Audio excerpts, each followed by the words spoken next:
you. We give all glory and honor to you, O Father. We thank you, Lord. You are a good God. You are a loving Father. Thank you, Lord Jesus, for teaching us how to be obedient to the Word of God. Thank you for becoming our Master, for showing us the path which leads to the Father, for teaching us to be obedient to the Word of God. Jesus, we thank you that you became the right example for us to be a good children of God. Even in the time of difficulties, Jesus, you stood firm on the Word of the Father. Help us, Lord, to do the same what you have done with your strength, with your power which you have given to us. Lord Jesus, we thank you for your finished work, what you finished on the cross. Thank you, Jesus, for teaching us in the time of difficulties how to remain so obedient as you remain obedient till the point of death. And in the time of tribulation, in the time of difficulties, how to take this word and fight the battle, to fight a good fight of faith. Lord Jesus, as we are studying your word, as we are knowing you more and more through the written word, help us also to stand firm in the time of difficulties, to let go and to forgive the one who comes against us, to let go of all the hurts, to let go of all the bitterness, to let go of the jealousy, and to love one another just the way you loved us, Lord. Teach us, guide us, help us in every area of our life. As we are beginning in this teaching, O Lord, help us to keep you in the center of our life, to keep you on the throne of our life and look unto you in the midst of situation. Holy Spirit, we thank you, we praise you, and we believe that you are with us, O Lord, Holy Spirit, to guide us into every truth. You are a comforter. You are a helper. Thank you, Holy Spirit, for being with us. And as we are beginning with this teaching, Holy Spirit, you open the eyes of our understanding to receive this word boldly and to apply these words into our life with your power. Take complete control of this session. Help us not to get distracted with any disturbance, but to remain complete focus on the word. Thank you, Holy Spirit. Thank you, Jesus. We make this prayer in the mighty name of our Lord Jesus Christ. Amen. Hallelujah. Thank you, Jesus. So let us all cooperate with the Holy Spirit as we have told him, right? Help us to remain focused on the word. So he is our helper and he will help us. So you also need to cooperate with him, because he is not a person who will forcefully do something on us. So you also need to agree with him. He wants to help you. Let's take his help, to focus in what we are about to learn now. As we are learning from Monday, correct? What we are learning from Monday? Restoration, renewal of mind, changing our thinking, how to have hope in the Lord. Yes or no? So much we are learning. Is it helping us? Is it a good help? Do you think it's the right thing what I did, the decision to come here? And that you believe that it is the decision of the Lord for you to be here? Yes or no? Yes, right? Praise God. Okay, thank you, Jesus, because God never disappoints us. It is we who disappoint him. But still, for him, it doesn't matter. He will never disappoint, because God never changes his mind. It is we who wavers here and there according to the situation, correct? But God never wavers or never disappoints us. The moment you put your trust in him, he is faithful to his promises. Hallelujah. Thank you, Jesus. So we were studying on what? Yesterday on hope, right? And we have taken the example of Father Abraham. Genesis 1 we have taken that as he, then I saw Sister Sharon continued on Genesis 17, then Romans 4, Yes or no? Now, when we were learning on that, we were learning on hope. Yes? The word called hope. If you go to Romans 15:13, can we go 15:13?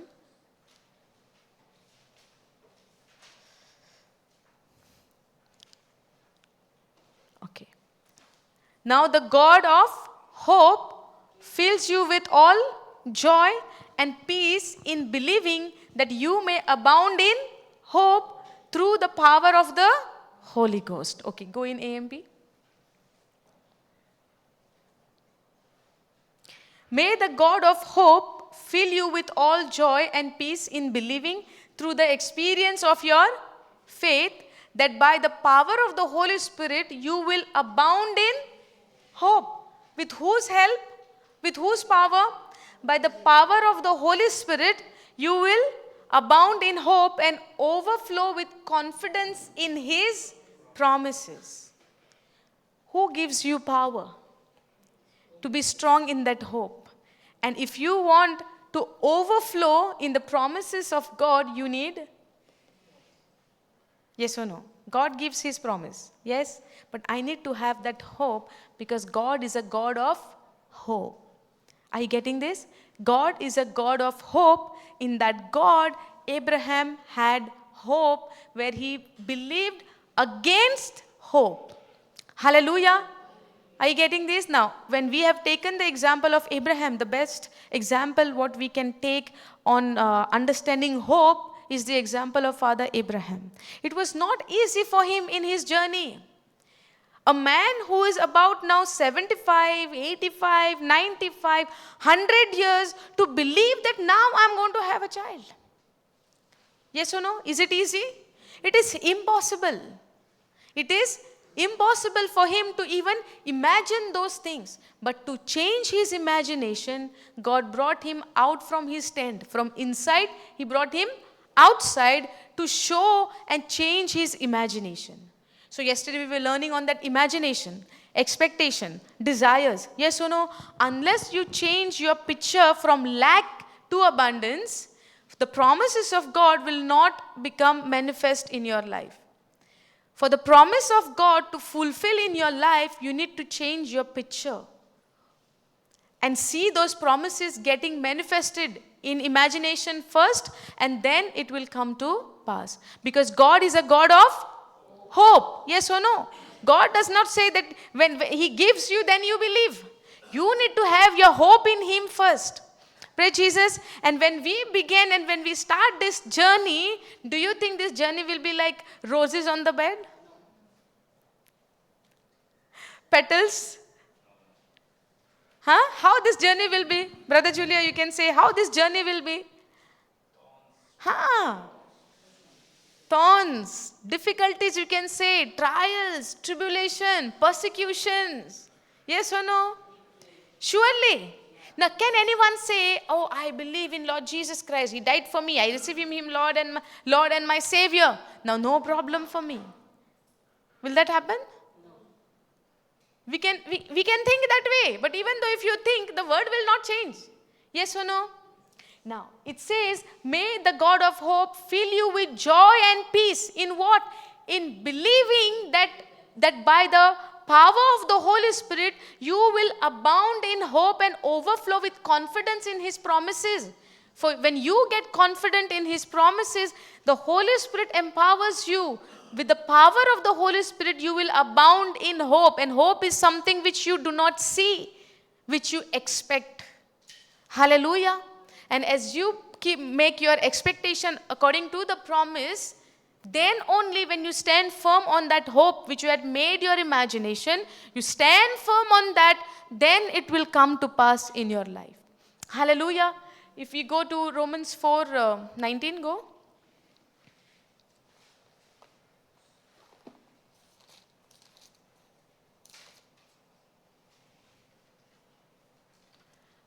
Okay, go AMP please.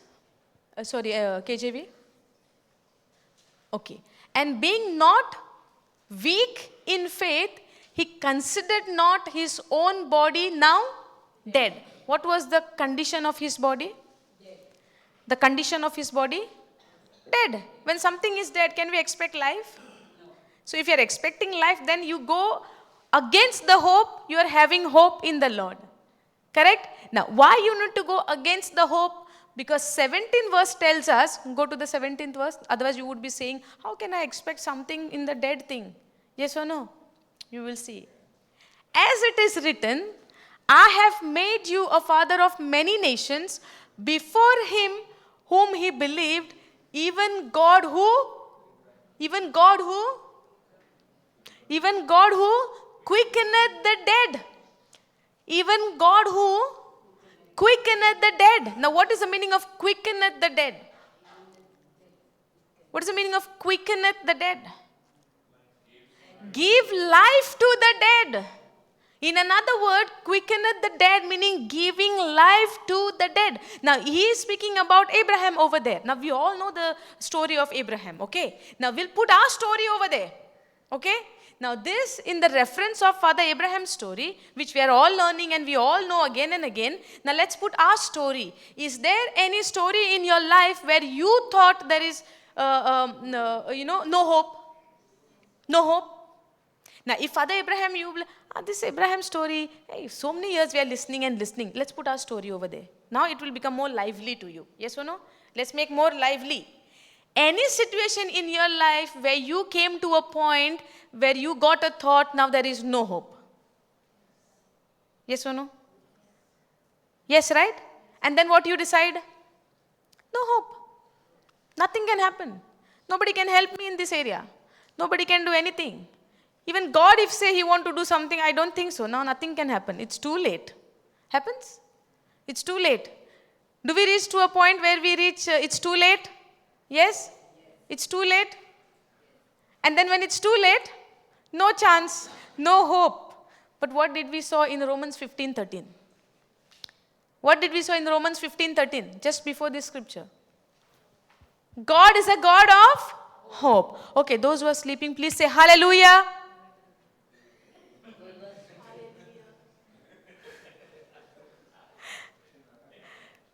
Okay, we'll do one activity. Just for a second, 10 seconds, finish. Just stand up, all of you.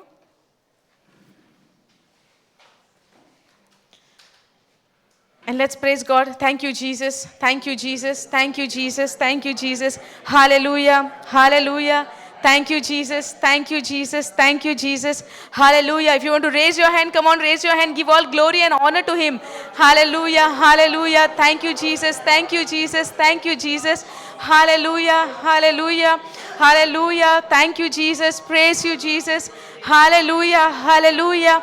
Hallelujah. Hallelujah. Thank you, Jesus. Praise you, Jesus. Hallelujah. Hallelujah.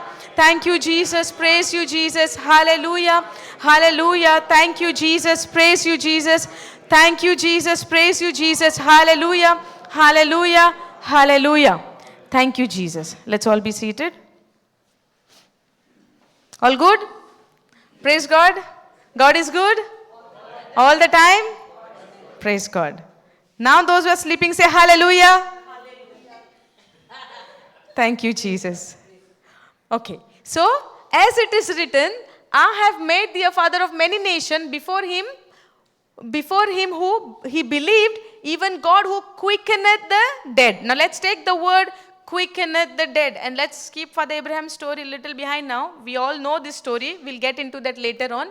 Now we'll take the word God is the God who quickeneth the dead. Yes? Yes or no? Who gives life to the dead. Now the question was, do we ever reach to a point, to a situation in our life where we thought there is nothing can be done of this situation? We reached, right? All of us, we reached. Even I reached to a point now nothing can happen. Better now, the end. I make the story the end. Okay? We reached to this point and we think, we see in our physical eyes that there is no hope. Yes, but the word says something else. But the word says something else, not what I'm thinking. Yes or no? That's why the word says we should live by the word of God and not by what we are thinking. Because thinking not always aligned with the word. Your thinking can be only right when you have the right understanding of the word of God, when you know the word of God. Correct? No. But if you don't have the word of God inside of you, when we don't have, my believing will be not right. I would be believing the ways of the world. Praise Jesus. Getting it? So now we got to see here, God is a God who quickeneth the dead. What is the word says? Quickeneth the dead, gives life to the dead. Now if I reach to a story in my life where I see there is no hope for me, immediately the word should speak to me. If I see there is no hope, if I see anything deadness, just like Abraham, he was looking at himself what?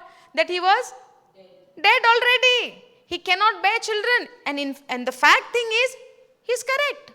Yes or no? At the age of 100, who can have this thought of becoming a father? It is not. Nobody can even think of that. Correct? No. And even he, when God came to him, appeared to him, he laughed on that. You know what is the name of his son? Isaac. What is the meaning of Isaac? Why is that laughter? What is the meaning of Isaac? Laughter. Why it is laughter? Because both Sarah and Abraham, both they laughed. And Sarah even said, at this age I will nurse a child. They laughed. And God immediately said, the name of the child will be Isaac, which is laughter. Are you getting this? Nothing is impossible to God when you believe. When you believe, God is a God of impossible. Nothing is impossible to God. But when you believe, whatever looks like impossible will begin to happen, become possible in your life. So if you reach to a point, when I asked a question, everyone said, yes, we reached to a point where there is no hope. Asha naam kani borwaso naam unta me kai zauchana. Yes or no? We reached to a point. But if I have the word of God rooted in my heart, I have hope in that dead situation, that my God is a God of hope, and I am putting my hope in Him because He is the one who quickeneth the dead, give life to the dead. Hallelujah. Thank you, Jesus. So no matter what situation you are going through, but when you have your trust in your Lord, how David had, we saw right in the afternoon time, how David had confidence in the living God, that confidence you and I should have in knowing that God is the one who quickeneth the dead, gives life to the dead. Hallelujah. Now any situation can be, deadness in our life, anything. For example, we were counting on the problems, and brother gave one of the problems is the crisis, financial crisis. That financial crisis where you are in lack situation, that is the dead situation of your life. Hallelujah. Now, that situation is the dead situation of your life, and God had no desire for His children to live in poverty. Praise Jesus. Are you understanding?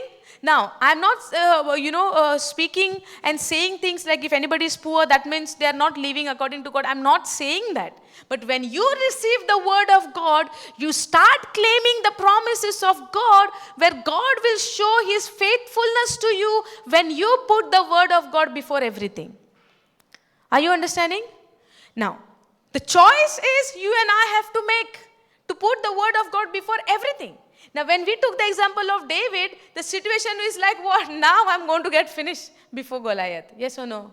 The Goliath can just, not even with hand, he can just stamp him and finish him. Yes or no? The size of the Goliath was so big, and the David is like a 17-year-old, small, tiny fellow in front of him. David can just pick him like this and throw.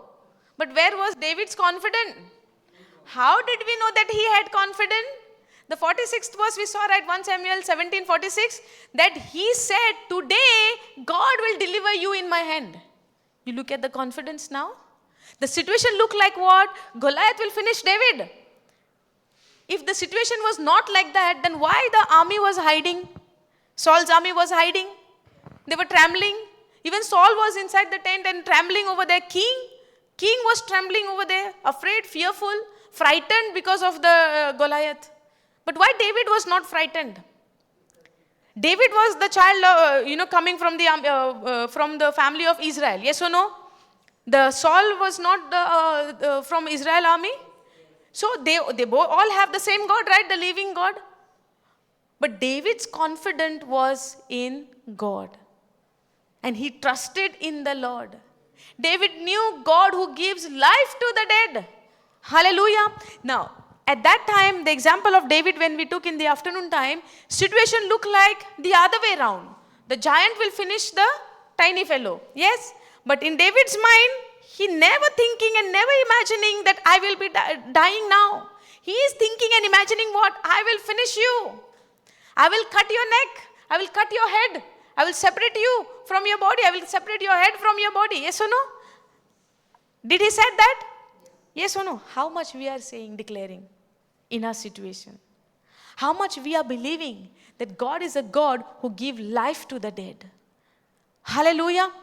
Now, understood? Now, no matter what is your situation, when you put your hope in Him, and when you believe that God is a God of hope, you put your trust in Him, the Holy Spirit is there who's with you, who empowers you to put your hope into the Lord, where we saw in 15th verse of Romans 15:13, that Holy Spirit gives you that power, to hold on to the promise, to have hope in the Lord. And here we see God is the God who quickeneth the dead, and next line.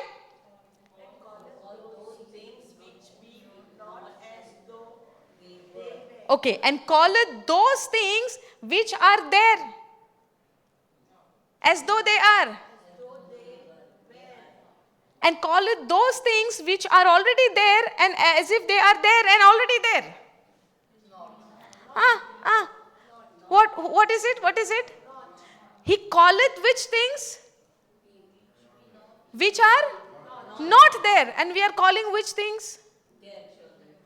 We are calling which things? Problems which I see, speak about it. Situation which I go through, speak about it. What I'm seeing with my physical eyes, speak about it. Somebody is doing something wrong, speak about it. When you have fallen somewhere, again and again confess, I'm not worthy, I'm not worthy, I'm not worthy, I'm a sinner about it. Yes or no? When I'm going through the crisis, speak about it. When I'm sick, got some sickness or something like that, speak about it. Tell to everyone, call and tell everyone. Yes or no? Now, when I am sick, for example, when I am sick, I need to call which things? The healing which is not there, call that healing as if that healing is there. He calleth those things which be not as though they were. God is a God who gives life to the dead, and He calleth on those things which be not as though they were. The meaning of this is calling those things. He calls on, let's say, the light. God said, right, let there be light. God said, let there be light in Genesis. Okay. Was He seeing the light in physical eyes? He calleth that light which is not there as if it is there. Now you are getting it? Understanding? Now, go to Hebrews 11:3.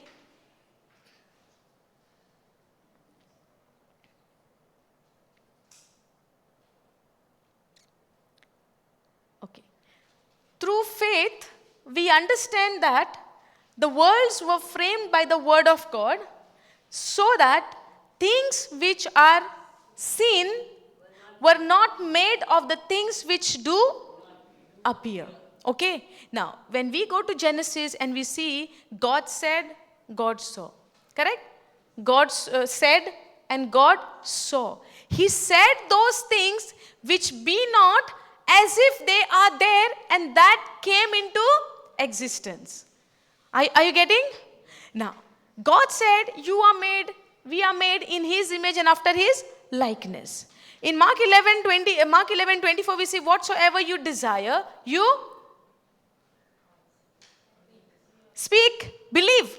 Whatsoever you desire, you believe first. And when you believe it, you shall speak. In the spirit of faith, it says, Apostle Paul is saying, don't change, I will read from here. 2 Corinthians 4:13, I think. Yeah. We have the same spirit of faith according as it is written. Pay attention, I believe and therefore have I spoken. You can write down the scripture, 2 Corinthians 4:13. The spirit of faith works in this way. We have the same spirit of faith according as it is written. I believe and therefore I spoken. 4:13. 2 Corinthians 4:13. and therefore have I spoken. So Paul is saying we also believe and therefore speak. So when you believe, next step is what? When you believe, next step is what? Okay, can you put that scripture on the screen, please? 2 Corinthians 4:13.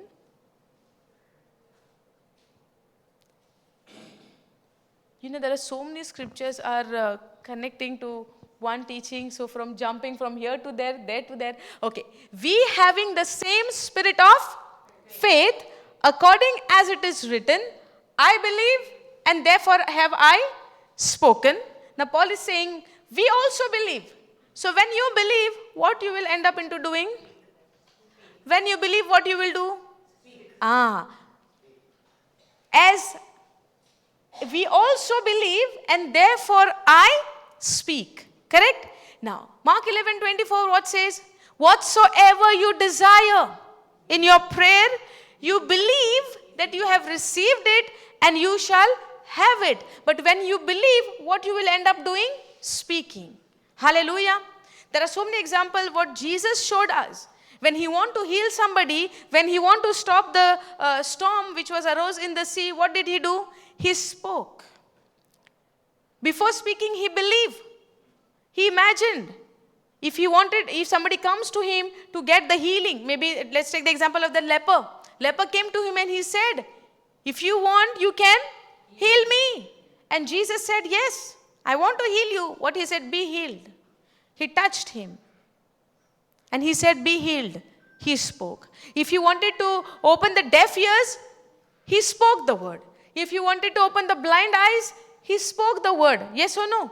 If he wanted to raise the dead, he spoke the word. So he believed the power what he has inside of him, which his father has given to him. He make those things manifested by speaking. Hallelujah. Now, so when you believe, what we are learning from here, when we believe, therefore we speak. I cannot say I believe and don't open my mouth and I speak. Yes or no? Speaking becomes a big, toughest thing for us. Yes? When it comes to the word of God, speaking, please don't tell me to say. Correct, no? But if speaking my problems, I'm ever ready. Maybe for 10 people I can speak the problem of my life. Is it? We do that, don't we? Heads are moving. If I have problem, how much I will speak? Otherwise, no, you can keep one notebook and a pen with you and start writing in a day what are you speaking. One side list of God's word, another side the list, the things of the world or the problems what is happening to you.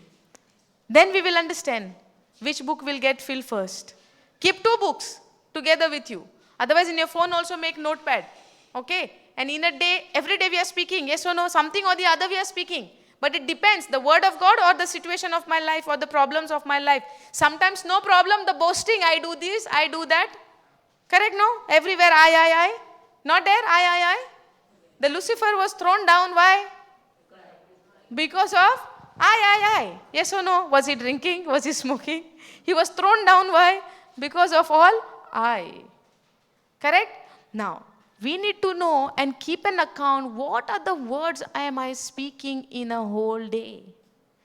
What are these words? Is it bringing any edification in somebody's life? Is it bringing any change in somebody's life? Or am I just wasting my time and my words? Where God has called me to be a blessing in other people's life. We say, right? I'm a blessing to the nation. Don't we say, I am blessed and blessing to the nation? In what way? By speaking all the problems in their life, giving them tension in their life, giving them all the worries in their life. This is the blessing I'm giving for people, or I'm really becoming a blessing for them, giving them Christ in their life. What am I doing? Now, we having the same spirit of faith according as it is written, I believe, therefore have I spoken.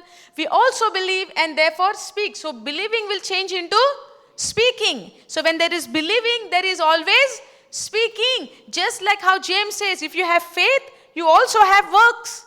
Now what is that work? Faith is dead. Without works, faith is dead. Understanding? Now when you say you believe, you will Start speaking the promises of God over your life. When you say you have hope in the Lord, you will start speaking the promises over your life even though you do not see. Now go to that Hebrews 11:3. Now, through faith, we understand that the world, can you go AMP please? Now, by faith, that is with an inherent trust and enduring confidence in the power, wisdom, and goodness of God, we understand that the world's universe, ages were framed and created, formed, put in order, and equipped. You see now how it is? It is formed. The universe, the world, the universe is formed, put in order. How? By the, it's down. Equipped, order and equipped it for their intended purpose by the word of God. When God spoke, He put everything, the universe, in order and equipped it for their intended purpose by the word of God, so that what is seen, what you see, whatever you see in this world, whatever you see around you, was not made out of the things which are visible, but it is framed by the word of God. If you go and read Genesis chapter 2, you will find everything over there. God said, God saw. God spoke, God saw. Before speaking, He believed in what He is speaking. That's where He saw the manifestation. Hallelujah. God's imagination, God's speaking aligned together. That's where He saw what He was speaking. Hallelujah. Today we say and we do not see. Now the question is, does the word is not working when I say it? Never. It cannot be that way. If you say it by faith, 100% you will see the result. Hallelujah. Now, whatever is created, whatever is formed, everything which has been put in order and equipped it for the intended purpose, that is all been done by the word of God. The whole world is framed by the word of God. When God spoke, God saw. That is what the written word of God says, tells to us, teaches us. Hallelujah. You shall know the truth, and the truth shall set us free. Hallelujah. Not when my neighbor is telling me things and then I will be set free. No. Truth you should know through the written word of God, and that will set me free. There would be a lot of things we have learned from this world that has to be now unlearned and learn the word of God. Praise Jesus. Now, we were learning on, go to Romans 4:17. Now, you remember that? Hebrews 11:3. Hebrews 11:3, you remember? Yes or no? Hebrews 11:3. 2 Corinthians 4:13. Okay, now you see here. Go KJV, please. Now, the one, even God, who quickeneth the dead and calleth those things which be not as though they were. Now, how the world was framed, we saw. How the world was framed. There was nothing. God spoke and called on those things which be not as though they were. Did you understand this now? Yes, God called on those things which is not there in the existence, but He called them in such a way as if they are there and it was there. So that's why the word says, God said and God saw. Hallelujah. And same authority is given for you and I today. You speak and you shall see. You believe, you speak, and you shall see. You believe, you speak, and you shall see. The same process is going on till today. And it will go on. That is the system of God. If I do not understand the system to operate anything, will that thing will be benefited for me? If you buy some electronic at your home and you do not know how to use it, will it benefit to you? If you buy a TV, and there are a lot of cables to connect left and right here, and red, green, blue, yellow cables. And if you don't know where to connect what, the TV will work in your house? No. Then you call the company, your TV is not working, please take it. Send another one. So another one came. Same problem. You don't know how to, plug those wires and nothing. Again, TV is not working. No pictures are coming. Call the company, it's not working. Take it. The company will call you full. Because you don't know that there is a, what do you call that?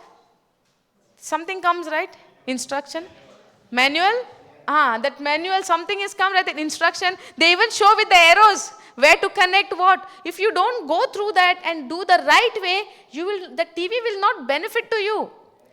So to connect it in the right place, what I need to do is to study and see what is written.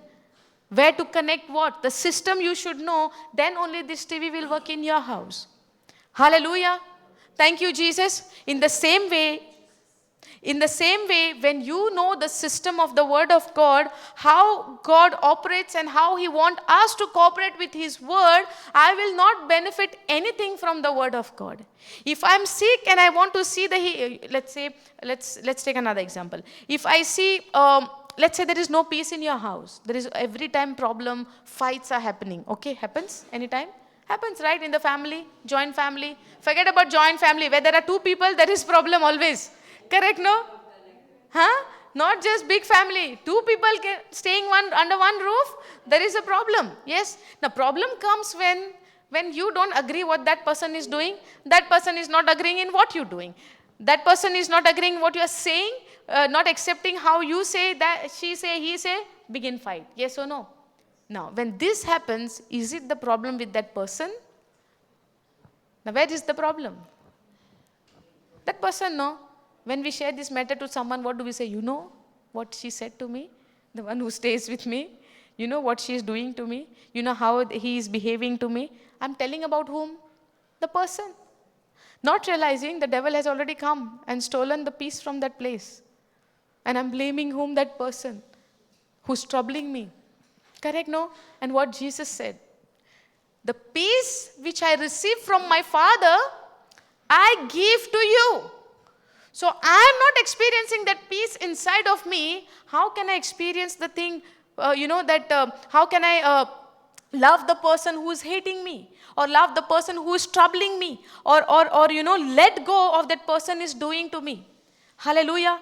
There are times when we fall in this kind of situation, we directly blame to the neighbor, to the one who's with you. Understanding? But it is only God can set you free. Only the Word of God can deliver you from this kind of situation. If the truth is not in me, if the understanding of this Word given by the Holy Spirit is not in me, I would be always struggling in every area of my life, wherever there is a problem. Because I'm not calling now those things which be not as though they are. Now the peace of God, do I see? No, but Jesus has given it to me. Yes or no? Now, Jesus has given me that peace is written in the Word. If the Word is not in me, how will I experience that peace? If I'm not confessing it out of my mouth, how will I experience that peace? Are you getting this? Now, in the life of Abraham, we saw over here, it says, as it is written, I have made you a father of many nations. Before him whom he believed, even God who quickeneth the dead and calleth those things which be not as though they were. This is the nature of God. This is the character of God. He calleth those things which is not even there. He called them in such a way as if they are there. Now you go to the 19th verse. No, start from 18. Now, who against hope believed in hope. Now, against hope, why is he saying he believed against hope? Who against hope believe in hope? Now, what is that against hope? What do you understand? 3 days we are learning on this matter. From every preacher you are studying on Abraham, correct? Now you must be very confident in answering this.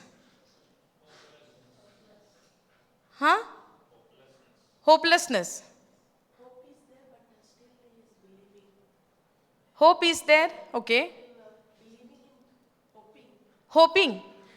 The scripture says, who against hope believe in hope. Now what is this who against hope? Against hope. That against hope. There was no hope. In natural way, in natural thinking, there is no hope for that situation. There is no hope for that situation. What God has promised to him, there is no hope at all in natural. That's why he went against hope Believe in hope. He went who against hope believed in hope. Now this hope what he is speaking about is that hope which he had put in the Lord, where God is a God of hope and nothing is impossible to him. But in natural way it is impossible, definitely, surely.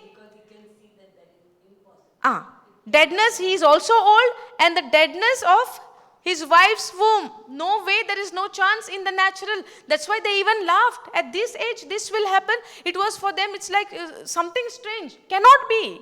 Impossible at all. But he went, who against hope, believed in hope, that he might become the father of many nations, according to that which was spoken, so shall thy seed be. Now, he says that he might become the father of many nations according to that which was. Now, why he is considering this? According to that which was spoken. Who had spoken to him about this seed? God has spoken to him about this promise that I have made you. I have made you the father of many nations. That's why he considered what? The promise and not the situation. Correct? Now, if you have that hopeless situation in your life, now the word is telling you, against that situation, you have to believe in God and have that hope in the Lord, because the one who promised to you is faithful in fulfilling that promise in your life. Are you getting this? So as we are learning the word of God, let this word go deep, rooted in your heart, go deep inside your heart, when no enemy can come and take this away from you. Hallelujah. So when you put hope in the Lord, it looks like impossible to you. You have to go against hope. The hope which comes from the worldly knowledge. Because in natural mindset, it is impossible. So you are going against that and keeping your hope in the Lord, because you know now the one who gave you the promise, he is faithful to you. According to that which was spoken, so shall thy seed be. And being not weak in faith. So we can fall weak in faith when we consider the natural situation in our life. We can fall weak. That's why faith cometh by, how the faith get developed in yourself? Inside of you, by hearing, and hearing by the word of God. Faith cometh by hearing. So listening to the word of God is very important for us, so that we do not get weak in faith. This faith also can fall weak. Are you getting this? Now God has given faith for everyone equal measure. Okay? Same amount is given.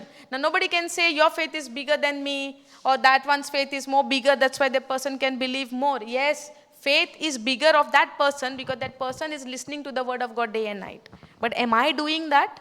Now, because that person is having more stronger faith than you, that does not mean God is in favor of that person. That does not mean. Sometimes we say God has given them more power. Who said? We are saying like that, right? That person is so much anointed. God blesses that person more than anybody. God has given you more. Now, God has given something more which your eyes are seeing. That does not mean God is partial towards that person.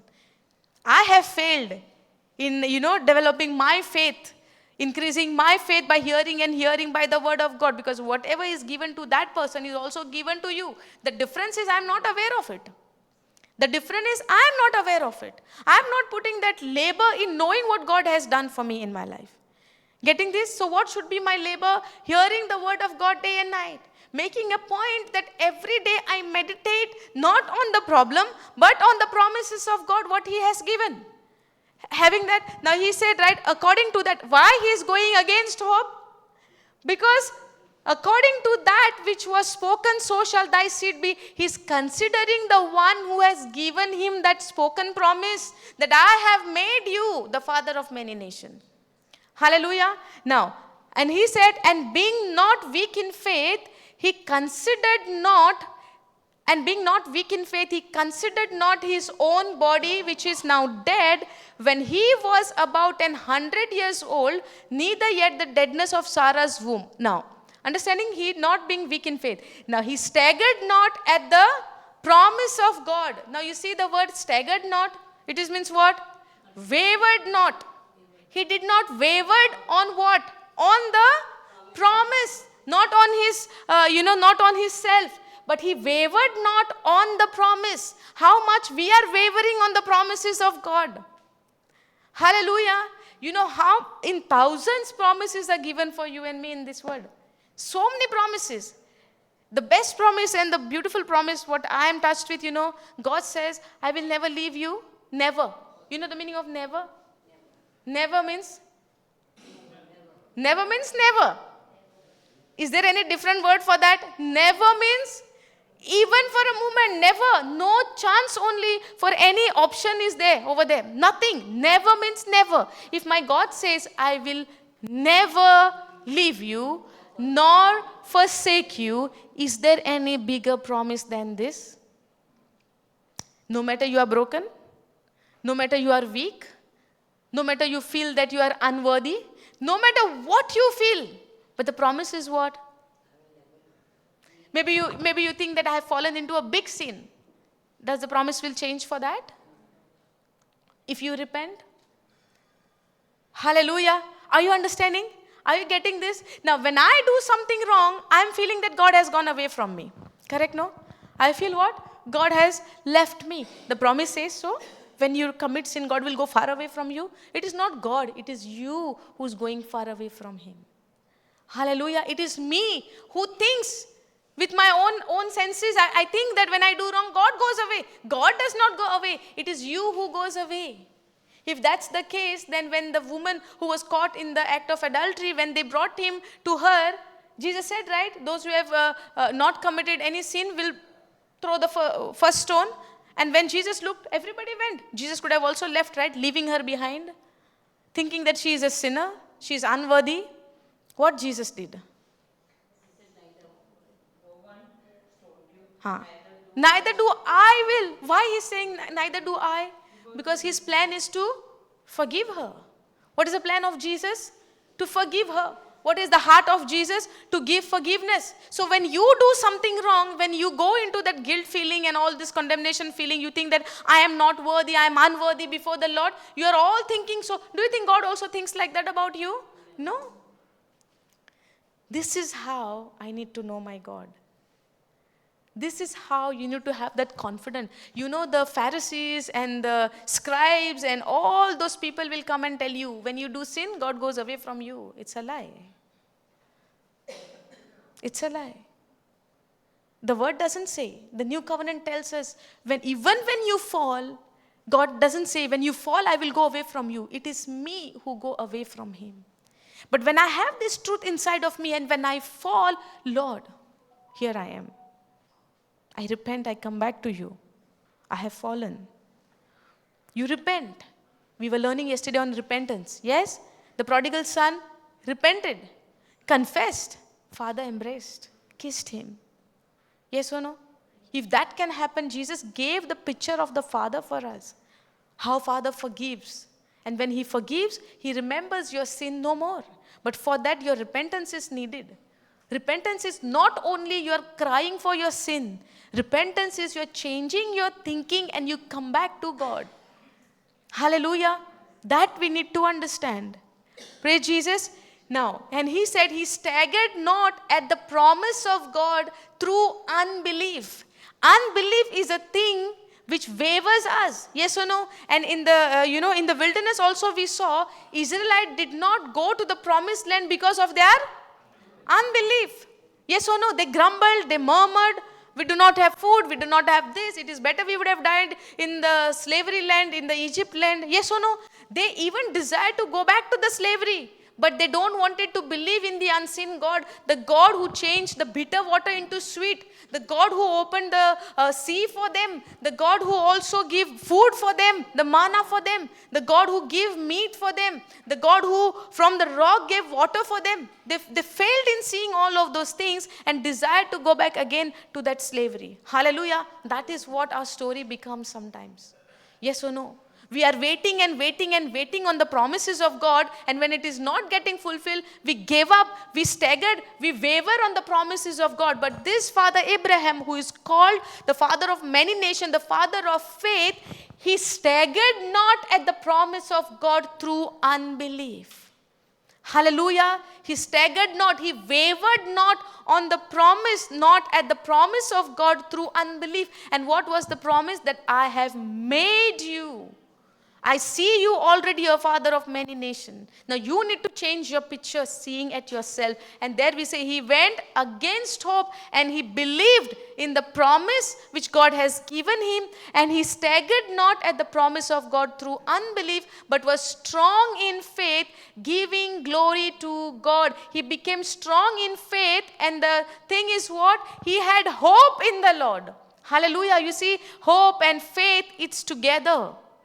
Hope and faith goes together, because faith is a substance, the evidence, the substance of the thing, of things hoped for, evidence of the things not seen. Hebrews 11:1 tells us, now faith is a substance of the things hoped for. So when you hope, faith will come into action. Are you getting this? Without hope, your faith will not work, because the substance of the hope is faith. We were learning yesterday, right, building of the house and all. Without substance, you cannot build house. Without hope, your faith will not work. And faith is believing in the unseen. And that unseen, unless you make it as a hope and imagination, desire and expectation, it will not come to pass in physical. Getting it? Understanding? No matter what you are desiring from the Lord, change your imagination according to the promise. Change your expectation, change your desire. If you are wanting something in your life, according to the word of God, make an imagination. If you want, you're desiring something, right? There are prayers of yours, correct? You pray to God something. But when we pray, how do we pray? God, you do this. God, you do that. God, you bring the change. Yes or no? No, when we are praying to God, when we have a situation, how do you pray? God, do this. God, help me in this. God, change my situation. Correct, no? But I am not imagining the change situation. Okay, let's put it in an example way. If I am applying for a job, okay, let's say, we apply for a job. Do we apply for a job? Yes, right? Now, what is your desire? That you get that job. That's your dream job, let's say. If you're thinking, if I get this job, no, if I'm selected right, it's done. My dream is fulfilled, sort of, okay? Now, you apply for a job. That means you got the job? You applied, no? So what is needed? My selection is needed, no? That confirmation should come, you are selected. Correct, right? Then I can say that the job is mine. Are you getting it? Just because you applied, you wrote a letter, you wrote that whatever your CV or job, got that? So many words we got, right? Praise God. Okay, so you write that paper, how much, your qualification and everything, name you write and you give. Does that mean you got the job? Not yet. Not yet. But what is your desire? You want to work there. You want you to be selected over there. And the package is also good. You know, if you are selected, you will get this. Half of the dream is almost over there only. Correct? So now, just because you are not selected, you cannot rejoice that I already got the job. But what the promise says? What the promise says? Believe that you have received it. Yes or no? You believe that you have received it. So what should be your imagination now? Hope? I already got the job and I already started working over there. I have to start imagining I'm wearing my uniform, I'm wearing my everything, whatever the uniform of that place. You are imagining already that you are going for job, you are coming from duty, going for duty. You need to start imagining, then only it will come to pass. Your believing should be there, because when you believe, you will start even speaking about it that I already got the job. Are you understanding? That means this is an example which I have given. So when you desire for something, your imagination also aligned with that desire. Hallelujah. And that will happen when you delight yourself in the Lord, because the system of the Lord is that way. That when you imagine something, then it will come to pass. He changed his imagination by going against hope. He had hope in the promise which God has given to him. Hallelujah. Thank you, Jesus. And then also what happened? When he had hope in the Lord, he wavered not at the promise of God through unbelief, but was strong in faith, giving glory to God. When you believe in the Lord, you will start giving glory to Him. Hallelujah. Because now no more doubting for Abraham. He already decided now. It's already decided. He started seeing. And then we learned yesterday that God changed his name from Abram to Abraham. Yes or no? In the 17th, Genesis 17 also we saw, right, his name was changed. When his name was changed, the meaning of Abram is childless. The meaning of Abraham is father of nations. Yes or no? Now, when he changed his name, before he was called how? Now, when we are moving around in a place, people called us by a name. Yes or no? What is your name? They will call you some other name. What your name? They will call that name only, right? Now, suddenly God gives you something else name. Now, when somebody calls you Aliska, what you will say? This is not my name. My name is this, given by God. Yes or no? Now, when people call you Aliska, you will say, this is not my name. So, when people call him Abram, childless, what is he saying? I am not Abram. I am Abraham, father of nation. And now must be getting a very nice reaction from people, right? What will be his situation? What people will say? In the old age, he's gone. Yes or no? In the old age, he is? Are you understanding? Now put yourself at the place of Abraham and think that people are calling you gone case. How you will feel? Anger should come. Doubt in the Lord should come. But did he allowed? He staggered not. He wavered not. He staggered not, he wavered not on the promises of God in spite of maybe the things what people are saying to him. This man at this age, what is he saying? What is he saying? Can you imagine the situation of Father Abraham would be at that time? Are we understanding now how to look at the promises of God with what confidence? At what level? Hallelujah. Now when people are calling him, the people around him, Abram, he's telling, no, I'm not Abram, I'm father of nation. And they must be laughing at him. Where is the child? Why are you saying like this? When you say, I have applied for this company and I already got the job, reply is not yet come. The people would say, what is he saying? Did not even yet selected, but you know, right? You stagger not on the promise of God through unbelief. Even though your neighbor is saying, that is how we need to stand firm on the promise of God. Hallelujah. That hope should be there. Even though I do not see. Even though it did not come to pass. I waver not. I will stagger not at the promise of God through unbelief. The moment you doubt, you are already entered into unbelief. Do you know this unbelief reminded us of whom? When Jesus died and rose on the third day, and after that when he appeared to his disciple, for the first time he entered right into that the place where they were gathered. And that time one disciple was not there. Who's that? Thomas was not there. And they saw Jesus and Jesus said, peace be with you. Yes. And now, when Jesus went, Thomas came and they said, the Lord has come. He spoke to us. He came. He said, unless I don't see or touch his wounds, put my fingers in his wound, the handprint, I will not believe. And the next week when Jesus came, Jesus said, Thomas, come. You do whatever you have said. Immediately he said, Lord. Before even he do that, he said, Lord. He received him. And Jesus said, you saw, you believed. But blessed are those who have not seen me, but yet they will believe. Are you understanding? Believing in the unseen, you're not allowing the unbelief to take grip over you. Hallelujah. Now, Abraham did not saw the child yet.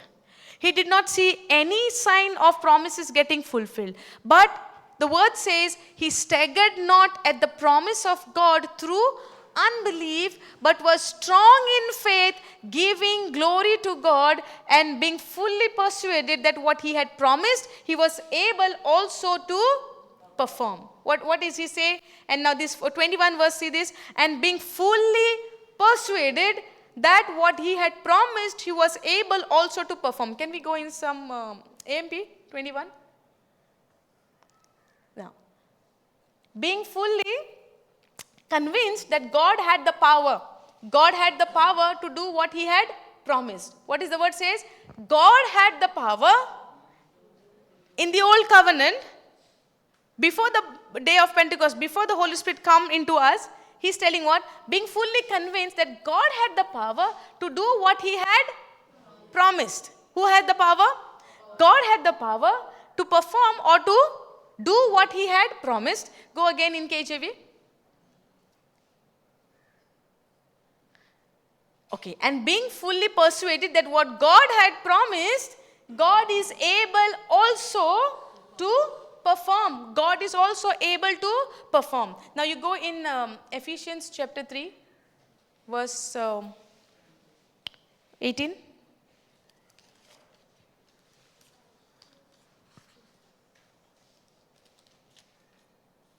20. Okay. Now, see this. Now unto him that is able to do exceedingly abundantly above all that we ask or think. What it says? Now unto him, go AMB. Now to him who is able to carry out his purpose and to do super abundantly more than all that we dare ask or think, infinitely beyond our greatest prayer, hopes or dreams. Okay? Hopes or dreams according to his power. Correct? No? According to his power. Now you want to see the goodness of God, what he has done in you? That is at work within us. Hallelujah. God is able to do super abundantly more than all that we dare to ask or think. Now, super abundantly more than even we dare to ask him. Ask the Holy Spirit to make you understand this scripture. You will understand what has been inside of you, given by our Almighty God. Hallelujah. Now, now to him who is able to do, God is able. Who is able? God is able. What Abraham said there? God is able to do what he has said about the word. Yes or no? About the promise. To perform according to the promise. God is able. Yes, God is able. Now to him who is able to do super abundantly more than all that. It is more than. More than what? More than you dare ask or think about. More than, super abundantly, more than all that we dare to ask or think about, think or infinitely beyond our greatest prayer, which is about the hopes or dreams, according to his dunamis power, according to his power that is at work within us. Now is the time when we pray. Let me explain this. Now is the time when we pray. We want God to do something, right? God will not do anything unless you agree, because the power is given inside of you. So your thing and God's thing has to align together. That's where you're going to see whatever you are thinking or you are there to ask him beyond your greatest prayer or hopes or dreams. Beyond that to come to pass in your life, your alignment should be there with his promise. And that alignment is you are speaking about it day and night. He staggered not, he wavered not. Yes or no? Wavered not on the promises what God has given to him. You also waver not on the promise what God has given to you. Hallelujah. Are you getting this? God can only do this. He is able when you align yourself, agree to his word. When you say yes to his word, when you agree in what he has said, when you confess about it, then only, because that power is working within you. Hallelujah. That power is working within you. If you go to Philemon chapter 1 verse 6. Philemon, down. Philemon, that down. No, down. Not Philippine. This one. 6. I pray that the sharing of your faith may become effective and powerful, because of your accurate knowledge of every good thing which is ours in Christ. Go KJV.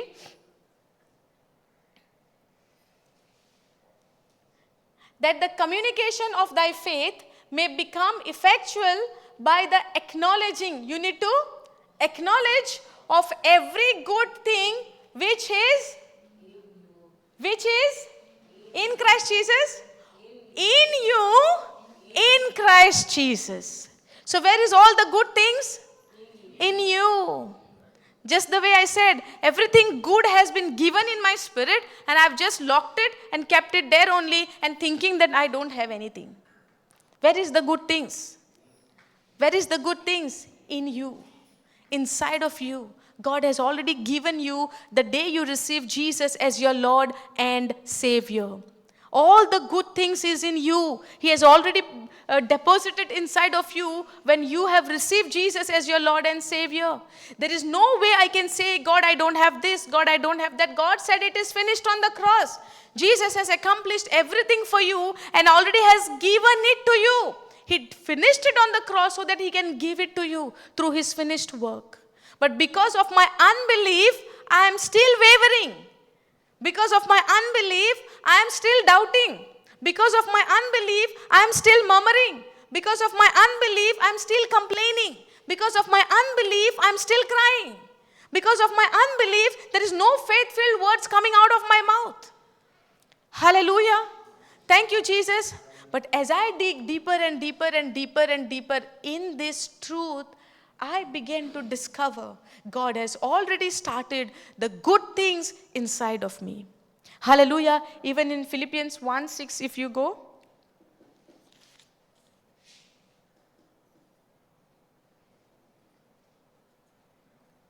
You see how the good works God has started inside of you? Being confident of this very thing, that He which had began a good work in Christ.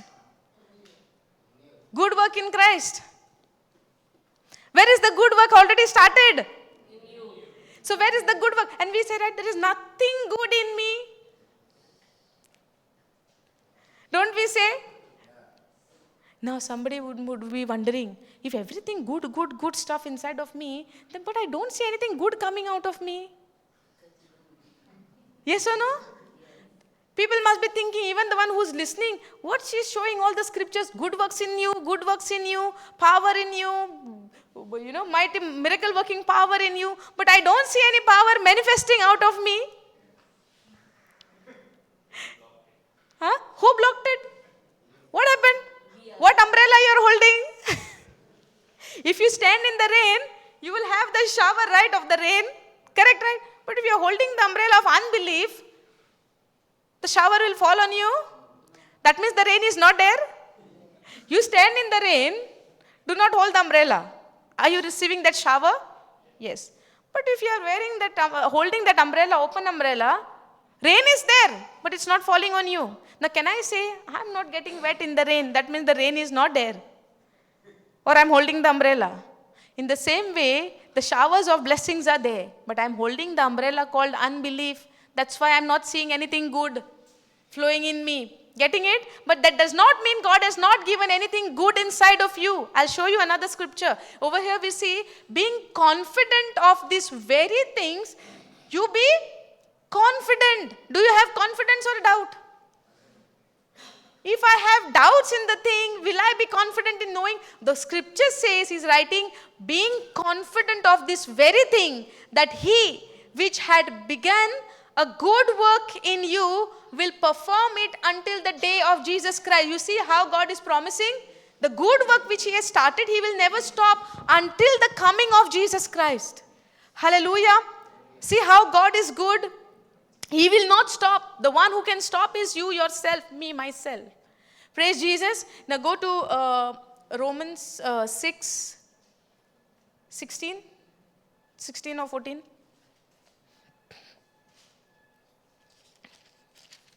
Now we will see why it is not, I'm not experiencing, not seeing. Go 16. Yeah. 6:16 go.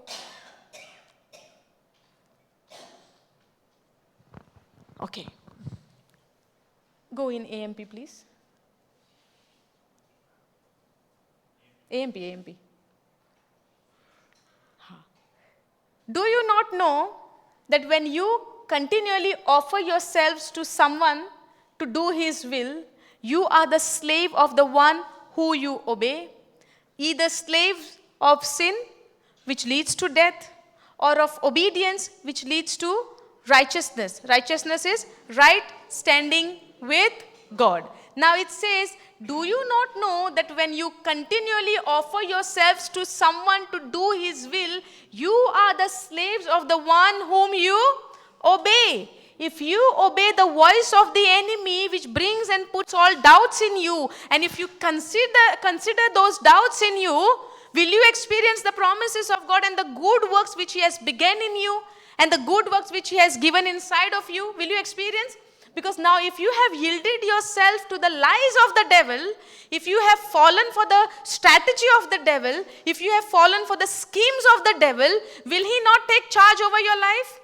And in that we cannot blame God. If you have started good works, why am I not seeing? Why am I not seeing? The question is for you and I, to whom are we yielded? To whom we are obeying? To whom we have given the access in my life? Hallelujah.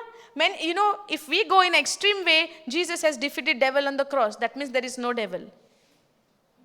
It's a lie.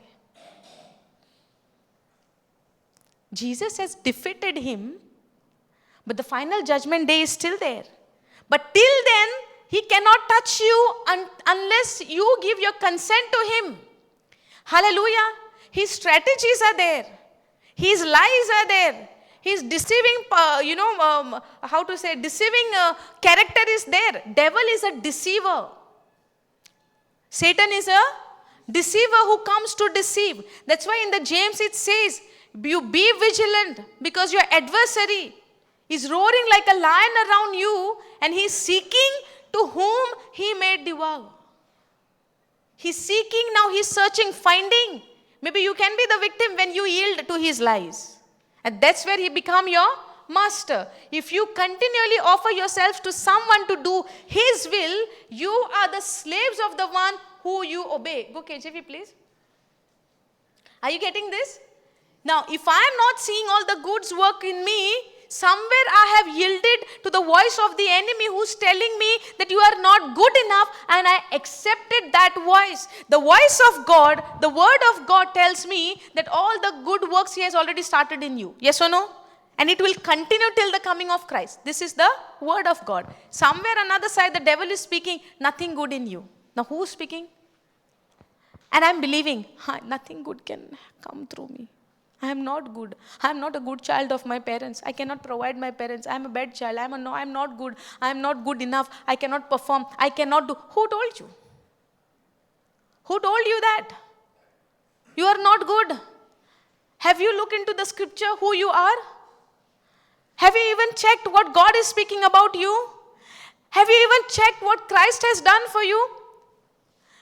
You know, when the devil came to deceive Eve, and they had fallen for the lies of the devil. Yes or no? For the Satan? That's where they ate the fruit. Are you all not aware of this?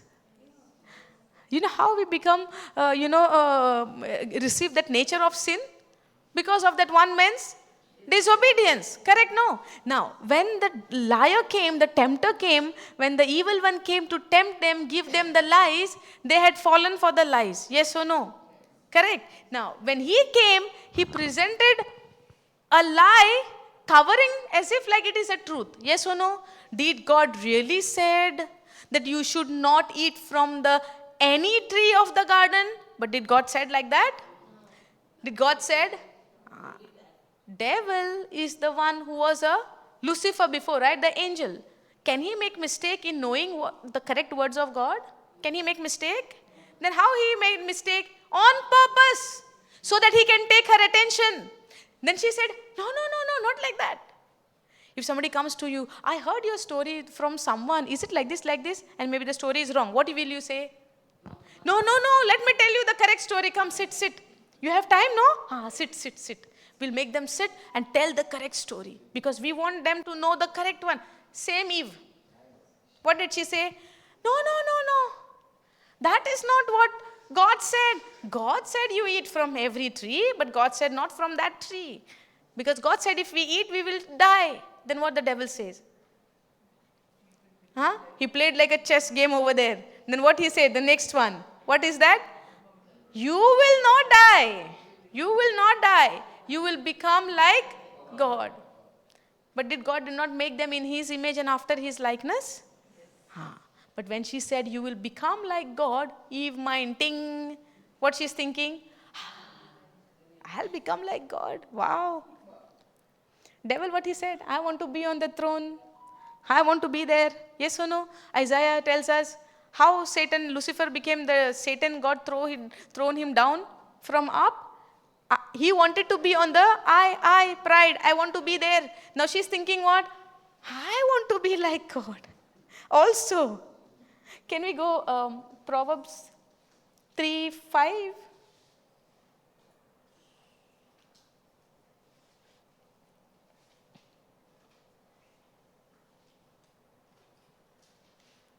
Quickly we go there. Okay. See ya. Trust in the Lord with all your heart and lean. Read no, and lean not unto thine own understanding. Do not depend on your own understanding. Now the word God has already given to Eve. Is she dependent now on her own understanding? I will become, and then even she say, it is pleasant in looking. It's nice to see that fruit. The fruit which was always there in the garden, where she was seeing it every day. But she was not touching it because God's command was there. But the moment the tempter came and gave her that word, the lies, she yielded to the voice of the enemy. That's where after yielding, she fell for the lies by doing the action. Are you understanding? She leaned on his own understanding and tried to become wise in her own understanding. And she said, oh, if I eat it, I will be like God. And it's very nice fruit, very nice in looking. God did not know the fruit is nice. It was a command which they were supposed to keep. What God creates cannot be wrong, cannot be bad. It's always good. But the command was given for them to keep it. Yes or no? And the moment when she ate the fruit, she yielded to the voice of the enemy. She ate the fruit, and after eating, breaking the command, to whomsoever you yield, that one becomes your master. That's where the devil became master of men. Are you understanding? That's where they became the slave to the devil. That's where the devil had become your father. Yes or no? Jesus said, right? Your father is the devil, the liar, who is a murderer from the beginning. Yes or no? Now, can we say like, why Jesus is saying like that? We are the children of God? No. He's calling people like this. Are you getting this? Because of that sin, because of the disobedient, according to Romans 6:16, we saw, to whomsoever you obey and do accordingly, that person becomes your master. That's how the devil became our master. Now to break that and set us free from that sinful nature, the good news what came for us is our Lord Jesus Christ, who came and redeemed us by his own precious blood. That is what the price he paid. Praise Jesus. Hallelujah. Now, trust in the Lord with all thine heart and lean not unto thine own understanding. In all thy ways acknowledge him, and he shall direct thy path. In some of your ways or in all your ways. In all your ways you acknowledge God, and he shall direct thy path. Hallelujah. We need to ask him, Lord, show me thy way, teach me thy path, lead me into your truth. Hallelujah, and guide me. In Psalms 25 it says, teach me thy ways, O Lord, show me thy path. Are we asking him in our day-to-day life? And if not, then the devil will come and tempt us, give us all the lies, and that's where we begin to see all the destruction is happening in our life. And then we say, we are the righteousness of God. No, then why don't I see the good things coming out of me? To whom are you yielding? The question is, if I am the child of the Most High God, if I am redeemed, I am forgiven, I am set free, but I am not seeing my actions are good, in a day whose voice I am listening, and to whom I am yielding, to whom I am obeying, and to whom I am making my master. Hallelujah. Why still I am having that bitterness, anger, jealousy, strife, and comparison spirit, all of these evil things inside of me? Because I am considering the lies of the enemy and holding on to it. That's where he is ruling in my life, because I have opened the doors of my life to him. Hallelujah. Thank you, Jesus. That is where we need to have control, and that can happen only through the power of the Holy Spirit. Hallelujah. According to Ephesians 2:8, what do we see? We are saved by grace through faith. Yes or no? We are saved. Correct? Now we are saved by what? We are saved by what? We are saved by what? Grace through faith. Now when we are saved by grace through faith, that does not mean I will just sit on my rocking chair and all the things will be good. This grace need to be multiplied by the knowledge of God. The peace what God has given me needs to be multiplied by the knowledge of God. How much knowledge I'm receiving day by day into my life. That is important. Hallelujah. Good things God has already started. But am I continuing in the word? Am I become the slave of righteousness? Or have I become the slave of sin? Hallelujah. Thank you, Jesus. Now this will be the battle for us till the coming of Christ. Are you understanding? Till the coming of Christ, there will be a struggle, because many times there is only one thing we are thinking, we are receiving, even people are questioning us. If you see, if any believer is sick or going through some struggle, you know what people are saying? You believe in Christ, no? Why this is happening to you then? Happens? Forget about others. We ourselves also says to ourselves. Don't we go through this? When we proclaim Christ, when we preach the gospel, when we preach about the healing and deliverance and everything, we will be attacked by the evil one. I'm not saying no. But the thing is, how will I overcome? Question is that. When people will also put the questions on her, you believe in Christ, you are doing everything, then how you are affected by all kind of evil things then? How the devil is troubling you and tormenting you? Did Jesus said you will not go through the trials and tribulation? Did Jesus said that? Then why Jesus say, my peace is there for you, my grace is there for you, it is sufficient for you in your weaknesses? Hallelujah. We can take the example of Apostle Paul. Yes or no? The Apostle Paul, Saint Paul went through so much of trials and tribulation and even sickness. But what did he say? In my weaknesses, his grace is sufficient for me. So in my weaknesses, his grace is there.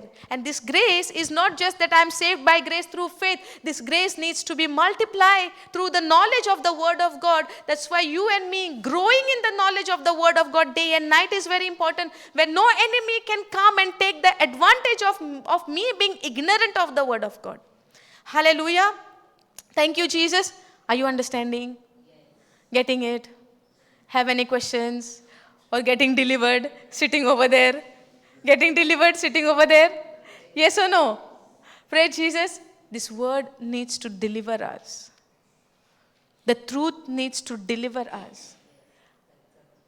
If it is going like this, it will not bring the change. But if it is going here and going here, it will bring the change. Hallelujah.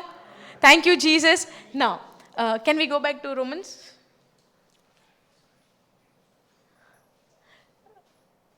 Romans chapter 6:16.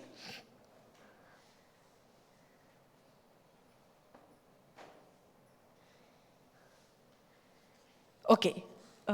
Romans 6:16 says, know you not that to whom you yield yourself, servants to obey, his servants you are to whom you obey, whether of sin unto death. If you obey to sin, it will lead you unto death, or of obedience unto righteousness.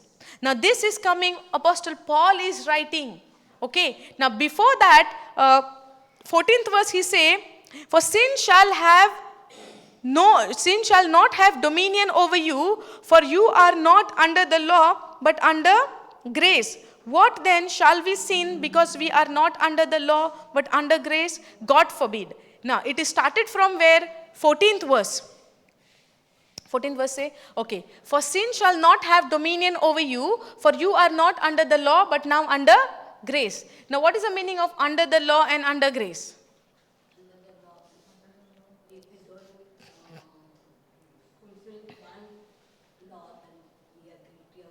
Okay, law means your works. Law means your works. In a way, we can put the law in a works category. That means you are working for your salvation. You are working that you will be right in the eyes of the Lord. Okay? We will see this in this way. Now, for sin shall not have dominion over you, for you are not under the law. So when you comes under grace, the sin shall have no more ruling over you.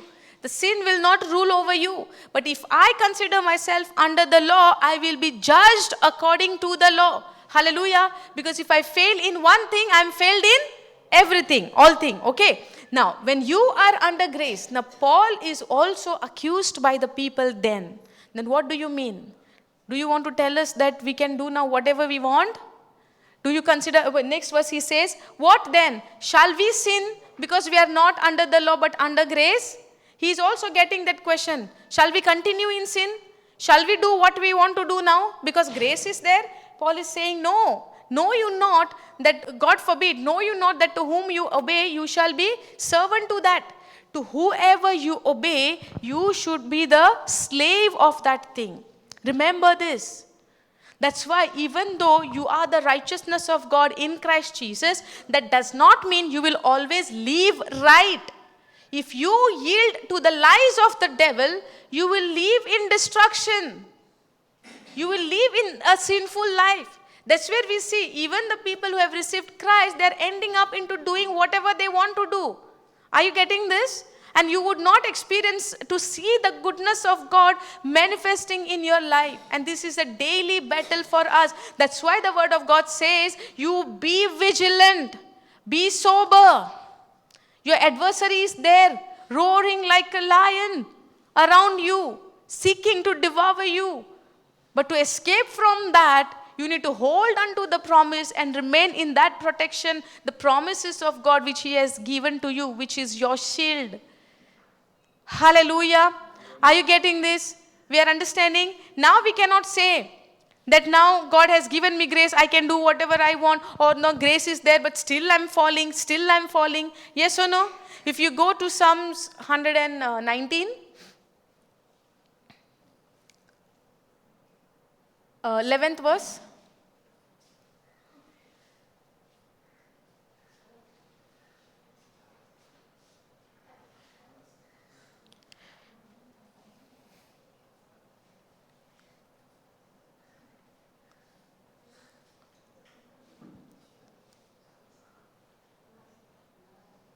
Hallelujah. Okay. See, your word have I hid in my heart, so that, say it loudly, your word have I hid in my heart, that I might not sin against you. Now can I say, oh, grace is there, but still nothing is happening, I'm falling. Did you keep that word of God in your heart? Do you meditate on the word of God day and night? Do you confess the word of God day and night? Do we pray and ask the protection of God over us, to help us, to protect us, not to fall into sin, or to ask the Holy Spirit to empower you to overcome every temptation? We have taken example of David also, right, yesterday, when he was tempted by the wife of Potiphar. Yes or no? What did he do? That time even commandments were not given. But the word of God was deep into his heart. The Lord was with him. The only way he could do is to run away from that place, because he know if I stay, I'll be falling from, or she might do something more wrong. So what decision he took is to run away. Now to come into his mind to run away is the wisdom. Now to this wisdom to come, you need to have the word of God in your heart, where you overcome the temptations. When you hide the word of God in your heart, thy word have I hid in my heart, that I might not sin against you. Hallelujah. So to overcome every temptations in your life, you need to hide the word of God in your heart. Hallelujah. Thank you, Jesus. Now when we speak about the scripture, we need to search for it where it is, because it is not there. When Jesus spoke to the devil, did he go to the Bible? From where did he spoke? He spoke the written word. Yes or no, it is written. Written means somewhere it is written. It was written in the scroll at that time. Correct? In the book of Torah, the 5 books of Moses they had. It was written. Book of Deuteronomy he quoted. Correct, right? But that word was in his heart so that I might not sin against you. Breaking the word of God by listening the command of the evil one, it is not against God. Yes or no? But how he could overcome? The word of God was hid inside his heart where he could clearly confess, clearly quote the scripture and say it is written, men shall not live by bread alone. Are you getting this? This is how the word of God needs to be rooted in our heart. Thank you, Jesus. Praise you, Jesus. I believe you all are not getting distracted. Is it? You're getting distracted? Praise Jesus. Hallelujah.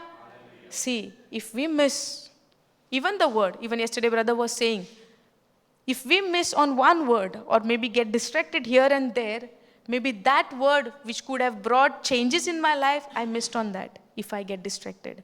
Hallelujah. And that is the plan of the devil, to distract you. Hallelujah. Are you understanding? And it is not the problem of a person who is disturbing. If I get distracted, it is my problem. If I am also getting distracted with any of the disturbance, that's my problem. Yes or no? Because we never know through which word God will touch me. God will bring that change in my life. Hallelujah. This is the house of the Lord where people come. Yes or no? Are you understanding? This word needs to be hid in your heart where you overcome every temptations in your life. We were learning on this hope, how Abraham had hope, went against hope to believe in God and had that hope in the Lord. And he staggered not, wavered not, believed in him. But as in the life of Eve, we have taken the example, what happened? She wavered. She got tempted. Yes or no? And she fell for the temptation. And all of us, we face the consequences of their disobedience. Yes or no? We all faced. Till today, if I'm yielding to the voice of the devil, now nobody can blame Eve and Adam, okay? Today, nobody will blame Adam and Eve because of their disobedience. That's why I failed. No. Today, you have already received the nature of righteousness. But today, if you are yielding to the voice of the enemy, it is your decision. It is not now Adam and Eve because the good news has already been come. Yes? Or now still you want to blame Adam and Eve? Hallelujah. Thank you, Jesus.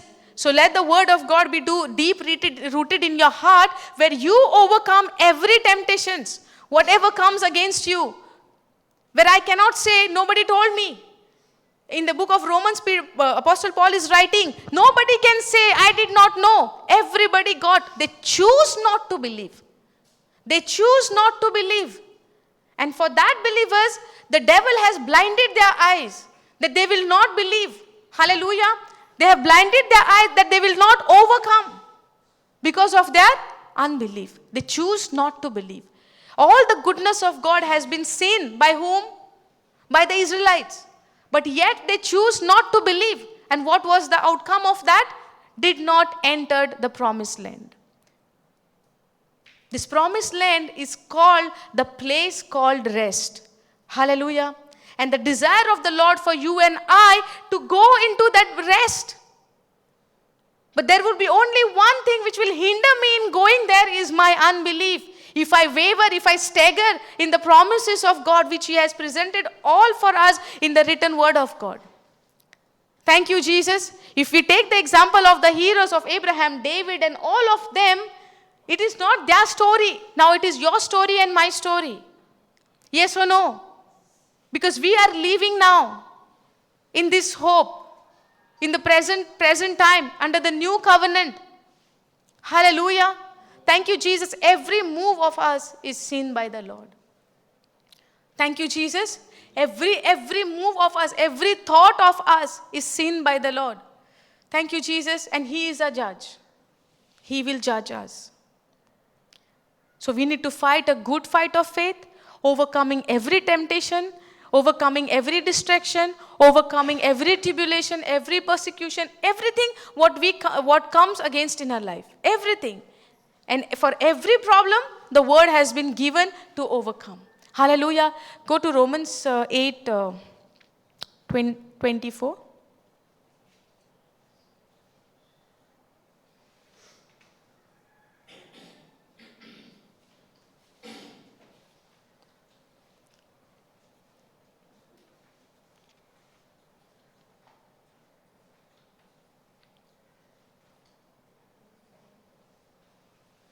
Okay.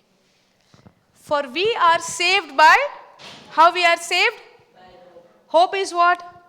Seen or the unseen? Okay. Physical evidence are there? The written evidence is there. Okay. For we are saved by hope, but hope that is seen is not hope. Understanding? For we are saved by hope, but hope that is seen is not hope. And all of the time, what we are desiring, I want to see, then I will believe. I will receive, then I will believe. If you receive and then you believe, then it is not faith. And if you are saying you are saved by hope, but hope that is seen is not hope, for what a man see, why do he yet hope for? See how it is saying, for what men see, why do he yet hope for? But if we hope for that we see not, then do we with patience wait for it. How we will wait? How we will wait? With patience. And patience is what? When it will happen. When it will happen. How many days it become. How many times I confessed. When it will come. Which day I will receive. Which day I will get it. Lord, at least give me in a dream the date. At least give me the month. At least tell me when it will happen. This year or next year.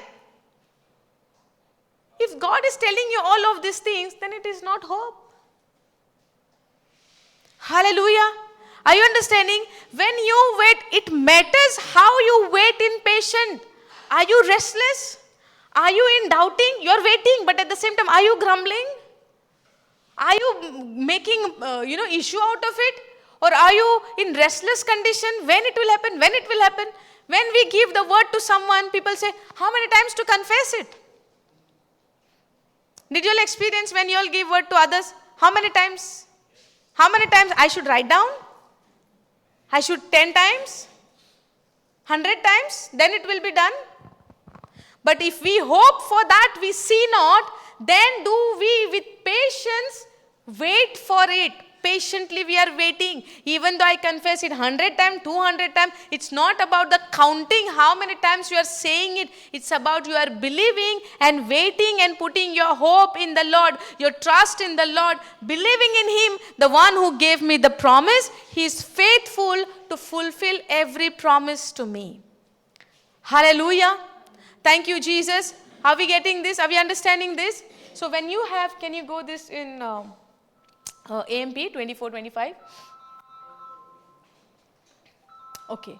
For in this hope we were saved by faith, but hope, the object of which is seen, is not hope. But the hope, the object of which is seen, is not hope. For who hopes for what he already sees? For who hopes for what he already sees? That means hope is in the unseen. But if we hope for what we do not see, we wait eagerly for it with patience and composure. Okay, go to Hebrews 6:13 onwards. Hebrews down, New Covenant.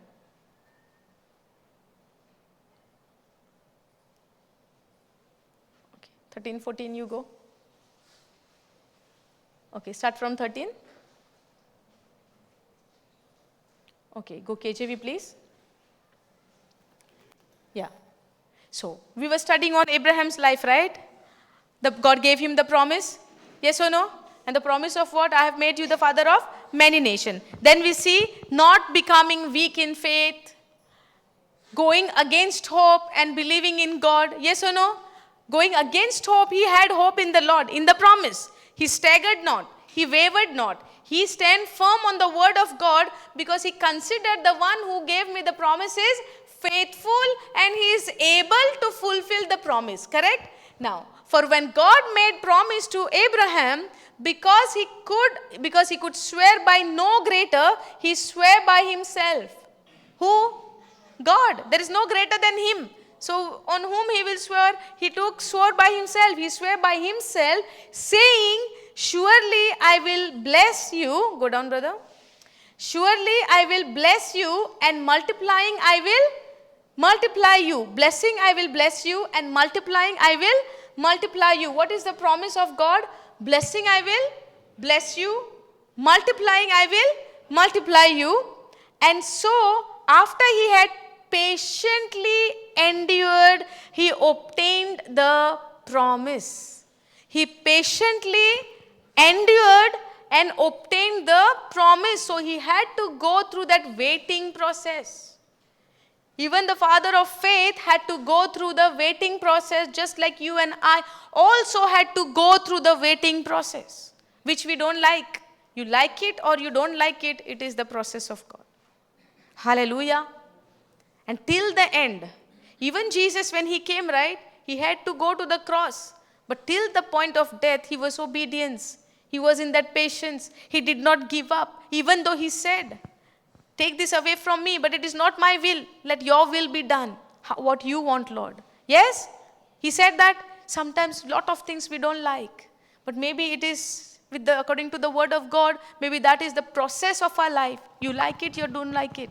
But if it is come to your way, patiently hold on to the promise of God. Praise Jesus. Patiently hold on to the promise of God, and so after he had patiently endured, he obtained the promise. Now, this is about that God promised on himself, because there is no one greater than him. But with patiently, he obtained the promise. He had hope. And Romans we saw, if the hope which we see, then it is not hope. Hope means what? You do not see, but you still believe. If you go to Psalms 33, 18, go. Psalms 33, 18.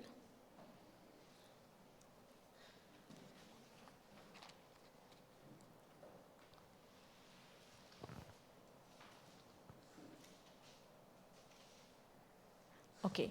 Behold, the eyes of the Lord is upon them that fear him, upon them that hope in his mercy. You know what is mercy? This mercy is speaking about? What is that original word in Hebrew over there? This mercy speaks about his loving kindness. Okay. This mercy is speaking about, in original word, loving kindness. Go in AMP. We'll see if it is there. Behold, the eyes of the Lord is upon those who fear him and worship him with awe-inspired reverence and obedience, on those, on those who hope confidently in his compassion and loving kindness. You saw now what is this mercy? His compassion and his loving kindness. So you cannot hope in the Lord. What I understand is, you cannot hope in the Lord, in your Father, in your Creator, unless you understand his compassion and his loving kindness. Correct, no? Unless you don't understand how is your Father, how you can put your hope in him? The first thing, the labor for you and I, through this word, know your Creator. Know your Jesus. Know how much he loves you. And when you understand his love, you understand his love for you, then only you can be confident in him, then only you can put your hope in him. Yes or no? Now you know in whom you are putting your hope. You have any problem? Thank you, Jesus. Otherwise, you sit that side, okay? Hallelujah. Thank you, Jesus. Are you understanding? Are you getting this? When you understand your Father, your Jesus, your Creator, you will put your hope in him. My child is putting her hope in me. You know why? She know me, that I love her. You know, in my house what they say? She is very good when you are not there. But when you come, she don't listen to us. My mother says that. Correct, no? When I'm not there, no, she is little bit afraid of my sister, because she puts her in a right place. Means if she does something wrong, nicely she will correct her. Like, she tells her. So she had that little fear of her. But when I am there, she's not scared of anybody. And then they say, when you are there, we cannot tell her anything because she don't listen. She holds me and sit with me, and she will not like ignore them. And when I tell, she will listen, but she does that to her. Because her confidence is where, my mother is here, now you cannot do anything to me. You see? In the same way, when you understand your Father, no one can do anything to you, but you will put your hope in your Father. You will put your trust in Him when you understand His compassion and loving kindness, which is grace. In another word, this Hesed is grace. This mercy, this loving kindness, in Hebrew it is called Hesed. And this Hesed, if you check in Hebrew to Greek, it translates into grace. When you understand His grace for you, you put your hope in Him. When you understand His loving kindness, His favor, which He has bestowed upon you, saved you, delivered you, loved you unconditionally, that even He went on the cross for you, shed His blood for you, you will definitely put your hope in that God, whom you have not seen, but you believe in Him. Hallelujah. That's why one thing I can tell you, putting all the teachings apart, one thing I'm telling you now also, and maybe all the time, start having your personal relationship with Jesus. Start having your relationship with Him through His word. I might do everything good. Everybody might loves me. You might even love for other. But you need to know the love of Christ through His word. Without word, without going into the Bible, you will never understand God. You will never understand Jesus. To know Him, only this is the way. Only through the word you can know Jesus. One thing I can tell you. Surely start having your personal relationship with Him. Without that, you cannot have confidence. Even if I don't have relationship with Him and just studying and coming and giving the teaching, tuck, tuck, tuck, tuck, tuck, and if I don't have that relationship, right, I will not have confidence in Him. And only God knows and I will know. You people will not know anything about it. But in my inside, I would know that. The one thing which one can start with, start having your relationship. To know Him personally. I can be a Christian. I can be a person who believes in Christ just because my ancestors are believing. But that's not what it is that you can say, I know Jesus. No. You know about Him, but you do not know Him.